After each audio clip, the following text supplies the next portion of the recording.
Hey, this is Colin from Modern Dino Music, and I'm here with a tutorial on how I built my track Fuzz. So I built this in Reason, and let's start off talking about the 808 vibe. This project kind of started as me trying to make trap music, and I was not really succeeding at that. But I found that I kind of had my own style and just decided to roll with it. So if we take a look at what I've got going on here with the 808s, I am using a sample from Echo Soundworks. I love their stuff, can't recommend them highly enough. I'm using an 808 from their Coda pack, and I have it loaded into the grain sample manipulator. So if I press this button right here, you can hear what it sounds like as is.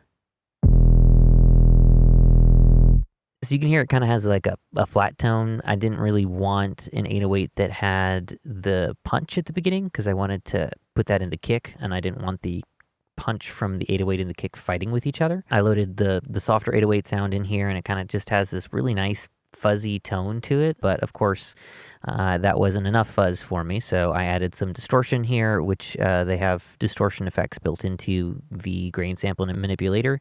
I also did put this retro color plugin on here from XLN RC20, and that's giving a little extra. The track is called Fuzz, so I figured why not fuzz it out. So what I'm doing on here is I'm pretty much just using the distortion. I'm not using anything else, and there is a few different settings in here, but I'm using the tube type. And one of the things that I really like about the RC20 is it has this flux, which allows there to be some variety. If you have it fully to the left, it's going to make exactly the same sound from start to finish. If you have it fully to the right, it is going to create a good amount of variety, meaning that as playback is happening, there are varying amounts of distortion that are happening. And so I like that it's not a static sound. It's dynamic. It's changing as we go. So that's here adding a little bit of extra fuzz, a little bit of extra distortion. One of the other elements here to the 808 sound is that I wanted a little more low-end weight to it, so I did add a sub bass here. I like the sub bass 2 patch on Subtractor. And again, it's pretty much just doing a sine wave here. I guess there's a little bit of triangle. And this is just for an added thickness, a little bit of that low end. Again, sub, meaning the lowest of low frequencies. This is something that you're not going to necessarily feel on headphones, but if it's on a bigger system, you will feel it. So this instrument right here, the sub bass, if we take a look, I just copied the MIDI data down, which in Reason you could have used a combinator as well, but I'd already started with this other patch, and so it just made more sense to not do that. So that essentially is the tone. But the next thing that I did, and this is not necessarily typical for what I do, but I triggered the kick from a gate out from the grain. So if you're not familiar with Reason, one of the things that's really great about Reason is that you can look at the backside of the devices, and it allows you a lot of interesting combinations and connections between devices. So you can use certain devices to trigger or to control other ones. And in the world of sample and electronic music creation, there's CV, which is control voltage, and this is how synthesizers generally talk to each other. That's one way of putting it. So I have the gate out here, which is being routed to this CV output on the grain, and then you can follow this cable right here all the way up to the gate in on this Kong. So this Kong, in case you didn't know, is a drum machine, basically. You can kind of tell it looks like an MPC of sorts, and you can see that the gate in is running to channel 1 on the Kong here, and so this is the kick. The kick is being triggered by the 808. So originally when I did this, this was just a way for me to be lazy because I didn't also want to have to program the kicks to happen at the same time as the 808s. If you're not familiar with this basic principle in a lot of music, your kicks and your bass sounds should be triggered largely at the same time. The bass and the kick are kind of the foundation of the rhythm section, and I just didn't want to have to program the kicks separately. I had the kicks be triggered from my 808. So you can see down here, this is my grain right here. So this is where my 808s are. And if we open this up and zoom into it, when I play it back, you can hear that the notes where they are separated, where you can see there's a little bit of distance in here, a small amount of distance between this note and that note. It's going to trigger all the ones that start independently, but you can see there's an overlap here from this note to this one down here. The end of this note stretches over the beginning of this one, which means that this one will not actually trigger the gate out to the kick. So this note gets a grace, you could say. So there's not going to be a kick with this note. So let's listen to that.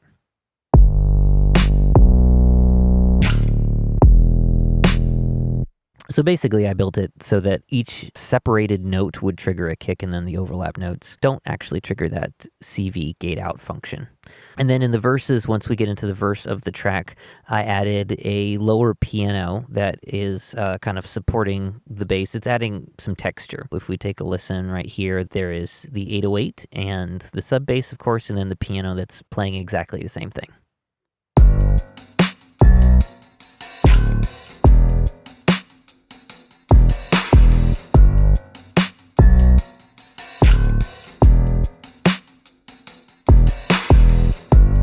I don't know why. I love the sound of somebody just rocking out on the bottom of the piano like it's a bass instrument. There's something very satisfying about like the higher tonality of that even though it's a bassy kind of sound, it still sounds, I don't know, very clean, and it feels like the wrong way to play a piano. I think that's one of the reasons why I love it.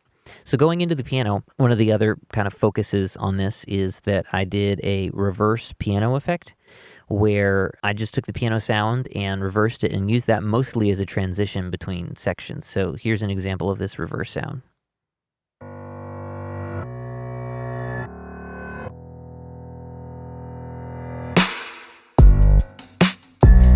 One of the things that I really love about Reason is, similar to Ableton, there's some really simple functionality for reversing clips, and one of the things that it does really well is it actually reverses MIDI clips. So what I would do here is I would reverse a MIDI clip, and then I would render that MIDI clip to audio so that the notes would be reversed, and then I would reverse the audio. So, play it the way that I wanted in MIDI, which I think would be this track here. So I've kind of muted this clip here. So if we solo this up,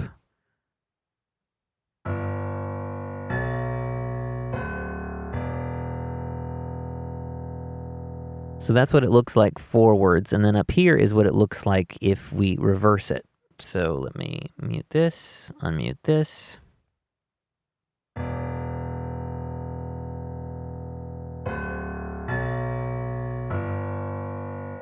And so once you have the clip reversed, which is really easy, and you just right click and then you come down here to reverse and it's going to swap it out. So once I have this reversed though, I can do bounce in place and it's going to bounce it to an audio file. And then I just take that audio file and then I do the same thing. Right click on the audio file, go down here to reverse. And so I think I did a little bit of manipulation here, but that's essentially how I built these reverse parts. So I would play it how I wanted, and then reverse the MIDI clip, and then bounce the reversed MIDI notes to audio, and then reverse the audio, and voila, I have exactly the part that I wanted, except just backwards. And I also did this down here on the pre-chorus section.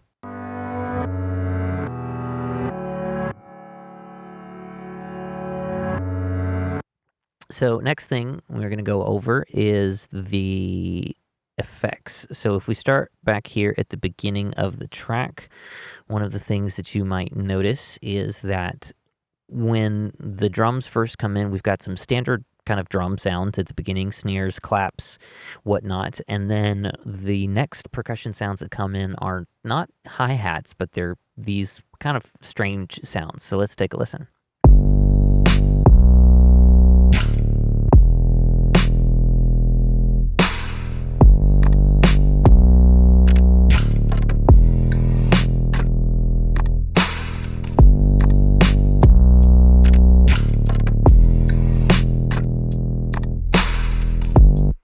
I have always had sort of a love-hate relationship with trap hats specifically. They can be really bright and really aggressive and very repetitive. And so I'm always looking for options to kind of change out that sound. And this is one of those things. My challenge to myself was to find sounds that are not hi-hats, but that can fill a similar rhythmic purpose. I filled in some of the rhythmic gaps, sort of where you would put hi-hats, but I used a bunch of different sounds that are not hi-hats. So let's take a listen.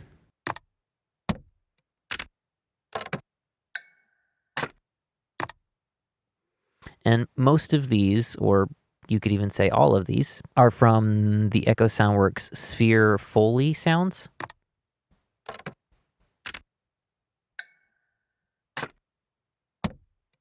I don't think I used all of these, but I did load up some extras.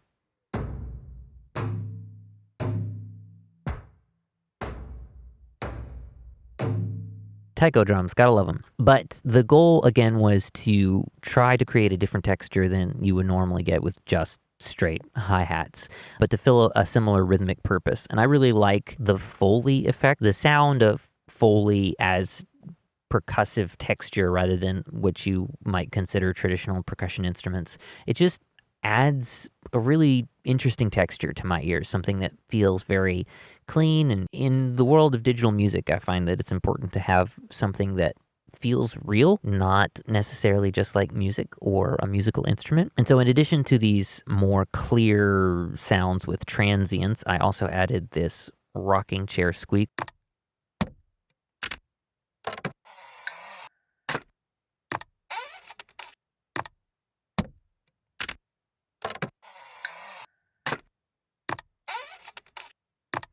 And these sounds were a lot harder to trigger in time with what I was doing rhythmically, and that's why they're audio and not MIDI data loaded in here. So these other Foley sounds that I have, they're very percussive and easy to do that. But with the rocking chair squeaking, it was hard to get the MIDI data to trigger right. So I just put the audio in there instead and chopped up the audio. Because I was sort of trying to make trap music, I decided to put the hi-hats back in anyway. So I did end up with these hi-hat layers here.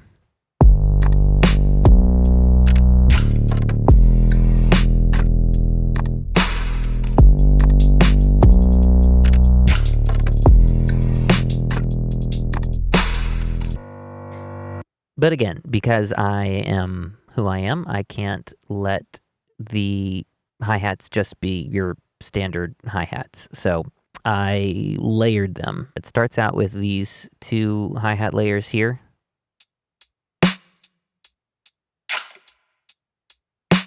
Just a very simple kind of back and forth pattern, and two different tones and panned separately as well. And then I come in with what would probably be slightly more standard kind of trap hats with the rhythms and kind of the bright, short, punctuated texture. And that's this part.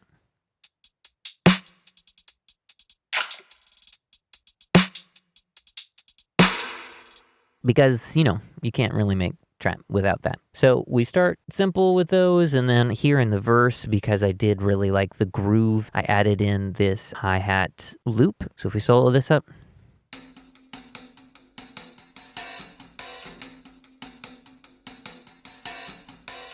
And so I put that with this very, very straight kind of hi-hat sound up here and just layered those two sounds together.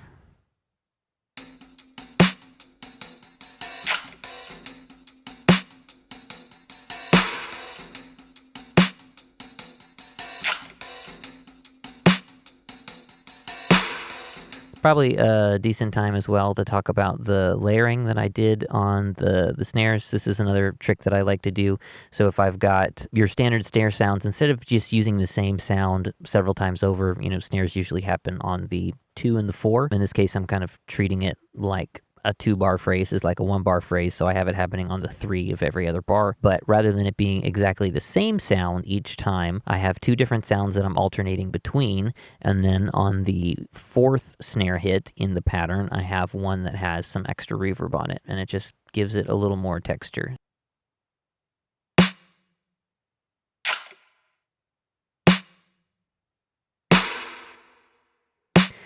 And to my ears, you can create some simple drum loops, but having variety within the loop, extending where the loop repeats and how it repeats out to, instead of it just being 1 bar or 2 bars, but extending it to several bars, just helps it to not feel tired as it repeats. Speaking of that variation in the hi-hat, you can hear how it's a little bit sluggish, like it has a little bit of a groove, it has some humanity to it.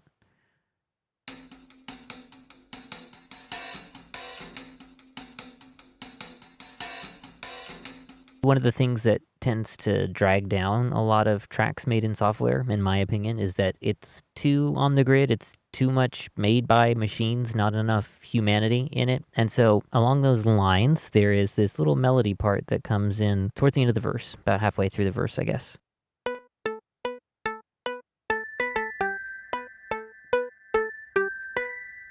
If you listen to it in the context of the track, most of the notes are pretty on, but the very last bit of the phrase is just really lazy and behind. So let's hear that in context.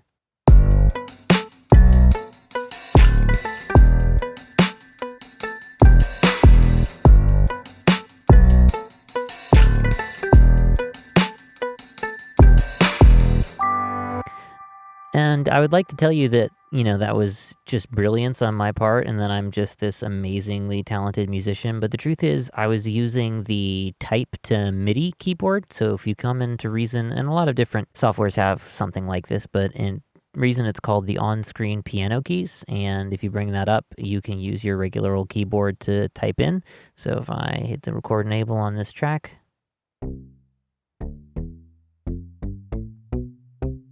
which is super useful for someone like myself who hasn't really had a decent MIDI keyboard to be playing stuff in. So I was using this, plus a lot of the production that I was doing on my laptop on the lunch break. And using this, one of the downsides is that while it is very convenient, the latency can sometimes be pretty bad, especially after the session has already gotten pretty big. So those notes relate because they were being played, I think, mostly in time, but the latency from the on-screen piano keys really pushed them back. So if we pull open just this, you can see that a lot of the notes are behind, but this last phrase here is maybe especially behind. So I just liked it. I created a groove. So one of those happy accidents. Sometimes you get happy accidents. Some of the most satisfying moments musically are the ones that are happy accidents. I think they feel good because it's almost like you had a collaborator or a co-writer in the room and they pitched the idea. And sometimes those can be the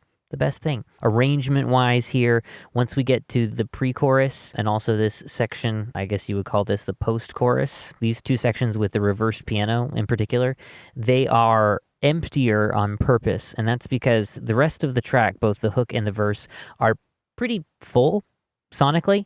And one of the ways that you can get them to feel good is by making sure that there is space, there is emptiness at some point. So when you want it to feel bigger, you don't do that by adding more things. Inevitably, you're going to run into a wall. There is a limit to how much you can add and it still work. Eventually, there will just be too much and it'll feel like chaos. The other way to go is you go in the opposite direction, take things away. And so in this first post-chorus bit here, we've already heard this part. It's just the reverse piano. That's the only thing that's happening.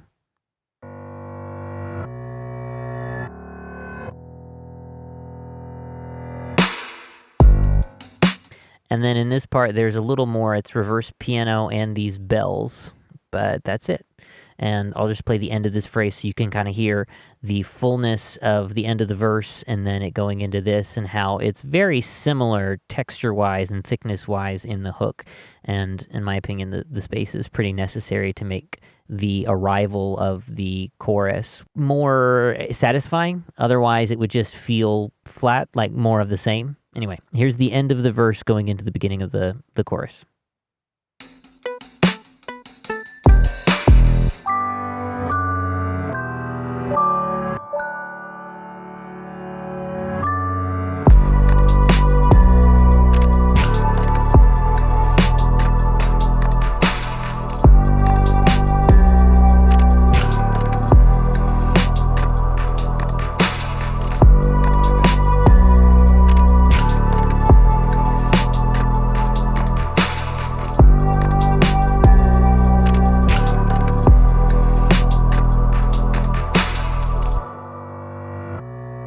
Anyway, that's the track. I hope you guys enjoyed it. I hope this was educational. Thanks for watching this video on some of the tips behind how my track Fuzz was made. This is Collin with Modern Dino Music. Let's do what we can to make music better. See you in the next one.